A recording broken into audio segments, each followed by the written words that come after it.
আসসালামু আলাইকুম, welcome to ইলাস artistic journey. আজকে আমি আপনাদের সাথে যেটা শেয়ার করব, এটা একদমই ভুকিচুকি একটা ড্রয়িং। একদমই আমার ইচ্ছা করতেছিল না, বাট তারপর আমি কেন জানি ড্রয়িং করছি।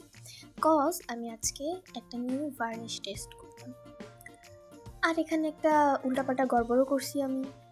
সেটা ভিডিওর লাস্টে আপনারা দেখতে পাবেন। এখানে এই যে তাড়াহুড়ো করে আমি যে কী করতেছি, আমার হাতের কাছে এসে আমার বিড়ালটা ঘুমায় গেছে। কি করছি আমি নিজেও জানি না, বাট এই যে মেইন জিনিসটা এখানেই ঘটবে। এই তো আগামটা করে ফেলছি, ভার্নিশটা দিয়েই কালার নষ্ট করে ফেলছি। আমি এত উৎসাহিত ছিলাম যে আমি আমার পেইন্ট শুকানোর ওয়েটই করিনি, একদম তাড়াহুড়ো করে দিয়ে ফেলছি আর নষ্ট করে ফেলছি। লাস্টে আমি এটা একটু ফিক্স করেছিলাম, তো এটাই হচ্ছে ফাইনাল রেজাল্ট।